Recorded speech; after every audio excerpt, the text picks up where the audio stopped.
জানিয়ে দেব সর্বশেষ আপডেট বাংলা সংবাদ। শুরুতেই শিরোনাম। পুরো দমে মধ্যপ্রাচ্যে ইরান, ইসরায়েল এবং যুক্তরাষ্ট্রের মাঝে ভয়াবহ যুদ্ধ চলছে। আর ইরানকে সমর্থন দিতে শুরু করেছে রাশিয়া, চীন, পাকিস্তান।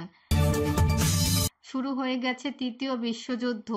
এরই মাঝে ইরানের একটি ক্ষেপণাস্ত্র হামলায় ইহুদিবাদী ইসরায়েলের বিভিন্ন স্থাপনা এবং মধ্যপ্রাচ্যে যুক্তরাষ্ট্রের সামরিক স্থাপনাগুলোকে লক্ষ্যবস্তু করে ধ্বংস চালাচ্ছে ইরান।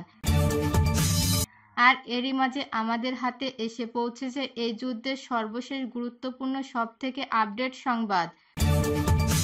প্রথমেই আপনাদের জানাবো, কাতার এবং ইরাকে মার্কিন ঘাঁটিতে ক্ষেপণাস্ত্র হামলা চালিয়েছে ইরান। কাতার ও ইরাকে অবস্থিত মার্কিন পরিচালিত সামরিক ঘাঁটিতে ক্ষেপণাস্ত্র হামলা চালিয়েছে ইরান। এর আগে একই দিনে সিরিয়াতেও মার্কিন সামরিক ঘাঁটিতে ব্যাপক হামলা চালিয়েছে ইরান। আজ বিবিসি, আল জাজিরা, রয়টার্স এবং ইরানের প্রেস টিভি ও ইরাকের গণমাধ্যম এই খবর নিশ্চিত করেছে। আল জাজিরা জানিয়েছে, কাতারের ৬০ একর ভূমি জুড়ে মার্কিন আল উদেদ বিমান ঘাঁটি বিস্তৃত, যেখানে একের পর এক ক্ষেপণাস্ত্র হামলা চালিয়েছে ইরান। মার্কিন ঘাঁটিতে হামলার পর কাতারকে যে বার্তা দিল ইরান। কাতারের দোহায় অবস্থিত মার্কিন বিমান ঘাঁটিতে ক্ষেপণাস্ত্র হামলা চালিয়েছে ইরান। হামলার পর এক বিবৃতিতে ইরানের সুপ্রিম ন্যাশনাল সিকিউরিটি কাউন্সিল বলছে, এই হামলা আমাদের ভ্রাতৃপ্রতিম দেশ কাতার এবং মহৎ জনগণের বিরুদ্ধে নয়। এগুলো শুধুমাত্র যুক্তরাষ্ট্রের ঘাঁটিকে লক্ষ্য করে হামলা। এদিকে ইরানকে সহায়তা দিতে প্রস্তুত রাশিয়া, বললেন পুতিন। এবার ইরানকে সহায়তা দিতে প্রস্তুত বলে মন্তব্য করেছেন রাশিয়ার প্রেসিডেন্ট ভ্লাদিমির পুতিন। এ সময় ইরানে মার্কিন হামলাকে অযাচিত এবং অন্যায্য বলে আখ্যায়িত করা হয়েছে। এবারে জানাবো, ইরানের ক্ষেপণাস্ত্র হামলায় দখলদার ইসরায়েলের বিদ্যুৎ সরবরাহ বিঘ্নিত। ইসরায়েলের ওপর একযোগে ক্ষেপণাস্ত্র হামলা ও ড্রোন হামলা চালিয়েছে ইরান। আজ দেশটির ইসলামিক রেভলিউশন গার্ড কর্পস এই হামলা চালার কথা জানিয়েছে। হামলায় ইহুদিবাদী ইসরায়েলের বিভিন্ন বিদ্যুৎ কেন্দ্র ধ্বংস হয়ে গেছে। এতে পুরো ইসরায়েল অন্ধকারে ডুবে রয়েছে। এবং সর্বশেষ জানাবো, ইরান থেকে করাচি হয়ে দেশে ফিরছেন ৩৫ জন বাংলাদেশি। ইরান থেকে প্রথম দফায় ৩৫ জন বাংলাদেশি নাগরিক দেশে ফিরছেন। তাদের অধিকাংশই নারী, শিশু ও চিকিৎসা সেবা নিতে যাওয়া রোগী। আগামী ২৫শে জুন ভোরে তারা তেহরান থেকে সড়কপথে পাকিস্তানের উদ্দেশ্যে যাত্রা শুরু করবেন। প্রিয় দর্শক, এতক্ষণ শুনছিলেন সংবাদ শিরোনাম, এখন থাকছে বিস্তারিত। কাতার ও ইরাকে মার্কিন ঘাঁটিতে একের পর এক ক্ষেপণাস্ত্র হামলা চালিয়েছে ইরান। সিরিয়ার পর এবার কাতার ও ইরাক অবস্থিত মার্কিন পরিচালিত সামরিক ঘাঁটিতে ক্ষেপণাস্ত্র হামলা চালিয়েছে ইরান। আজ বিবিসি, আল জাজিরা, রয়টার্স, ইরানের প্রেস টিভি ও ইরাকের গণমাধ্যম এই খবর নিশ্চিত করেছে। আল জাজিরা জানিয়েছে, কাতারের ৬০ একর জমি জুড়ে মার্কিন আল উদেদ বিমান ঘাঁটি বিস্তৃত।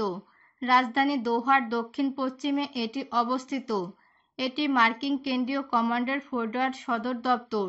ইরাকের গণমাধ্যম জানিয়েছে, ইরাকে অবস্থিত মার্কিন আইন আল আসাদ ঘাঁটিতে ৬টি ক্ষেপণাস্ত্র নিক্ষেপ করেছে ইরান। ইরানের প্রতিশোধমূলক ক্ষেপণাস্ত্র হামলার সন্দেহে সংযুক্ত আরব আমিরাতের আকাশসীমা বন্ধ করে দেয়া হয়েছে বলে সংবাদ মাধ্যম জানিয়েছে।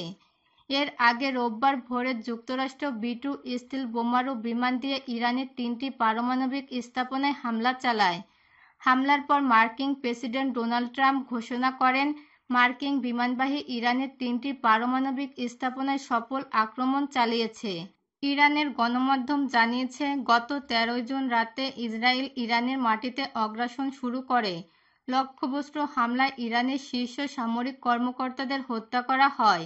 ঘরবাড়ির সরাসরি আঘাত হানার ফলে বেসামরিক নাগরিকরাও প্রাণ হারান। এরপর তেহরান ২৪ ঘন্টারও কম সময়ের মধ্যে প্রতিশোধমূলক আক্রমণ চালায়। পরের দিনগুলোতে ইসরায়েলের আক্রমণের বিরুদ্ধে ইরানও ধারাবাহিকভাবে হামলা চালিয়ে যাচ্ছে। উভয় পক্ষেই হতাহতের খবর দিচ্ছে এবং বেশ কয়েকটি স্থাপনায় ক্ষতির শিকার হয়েছে। মার্কিন ঘাঁটিতে হামলার পর কাতারকে যে বার্তা দিল ইরান। কাতারের দোহায় অবস্থিত মার্কিন বিমান ঘাঁটিতে ক্ষেপণাস্ত্র হামলা চালিয়েছে ইরান। হামলার পর এক বিবৃতিতে ইরানের সুপ্রিম ন্যাশনাল সিকিউরিটি কাউন্সিল বলছে, এই হামলা আমাদের ভ্রাতৃপ্রতিম দেশ কাতার এবং এর মহৎ জনগণের বিরুদ্ধে নয়। বিবৃতিতে বলা হয়েছে, আল উদেদ বিমান ঘাঁটিতে ক্ষেপণাস্ত্র হামলাটি কাতারের আবাসিক এলাকা থেকে দূরে অবস্থিত ছিল।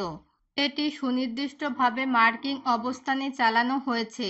সুপ্রিম কাউন্সিল বলছে, এই পদক্ষেপটি বন্ধুত্বপূর্ণ ও ভ্রাতৃপ্রতিম দেশ কাতার এবং এর মহৎ জনগণের জন্য কোনো হুমকি সৃষ্টি করে না এবং ইসলামী প্রজাতন্ত্র ইরান কাতারের সঙ্গে উষ্ণ ও ঐতিহাসিক সম্পর্ক বজায় রাখতে এবং অব্যাহত রাখতে প্রতিশ্রুতিবদ্ধ। এর আগে কাতার এই হামলাকে তার সার্বভৌমত্বের স্পষ্ট লঙ্ঘন বলে তীব্র নিন্দা জানিয়েছে। কাতারের পররাষ্ট্রমন্ত্রী জানিয়েছেন, আমরা এখন ইরানের হামলা চালানোর সক্ষমতা রাখি, কারণ আমাদের আকাশসীমা ব্যবহার করে আমাদের সার্বভৌমত্ব। আমাদের দেশের ভূমিতে যে হামলা চালিয়েছে সে হামলা কোনোভাবেই মেনে নেওয়া যায় না। মার্কিন সামরিক ঘাঁটি লক্ষ্য করে একের পর এক হামলা চালিয়ে যাচ্ছে ইরান। ইরান, সিরিয়া, ইরাক, কাতারের পাশাপাশি আরও বিভিন্ন যুক্তরাষ্ট্রের সামরিক ঘাঁটিতে হামলা চালাবে বলে ঘোষণা দিয়েছে। হামলার খবর শুনে ভয়ে সংযুক্ত আরব আমিরাত তাদের আকাশসীমা বন্ধ করে দিয়েছে। এ অবস্থায় ইরানের পক্ষ থেকে এখনও কোনো বার্তা দেওয়া হয়নি। ইরানকে সহায়তা দিতে প্রস্তুত রাশিয়া, বললেন পুতিন। পুতিন বৈঠকে বলছেন, আমরা ইরানি জনগণকে সহায়তা করার জন্য চেষ্টা করছি, তবে তিনি এই সহায়তা কিভাবে হচ্ছে সে বিষয়টি বিস্তারিত জানাননি। ইরানকে সহায়তা দিতে প্রস্তুত বলে মন্তব্য করেছেন রাশিয়ার প্রেসিডেন্ট ভ্লাদিমির পুতিন। এ সময় ইরানে মার্কিন হামলাকে অপরিচিত এবং অন্যায্য বলে আখ্যায়িত করে তিনি দাবি করেছেন, ইহুদিবাদী ইসরায়েল যেভাবে হামলা করেছে সেটি কোনোভাবেই মানা যায় না। আজ ইরানের পররাষ্ট্রমন্ত্রী সাইয়েদ আব্বাস আরাকচির সঙ্গে বৈঠক করে এমন মন্তব্য করেছেন পুতিন। তবে ঘনিষ্ঠ মিত্র ইরানকে তিনি কোনো ধরনের প্রত্যক্ষ সহযোগিতার প্রতিশ্রুতি দেননি। রাশিয়া ইরানের অন্যতম প্রধান মিত্র হলেও যুক্তরাষ্ট্র ইরানের পারমাণবিক স্থাপনায় হামলা চালানোর পরেও মস্কো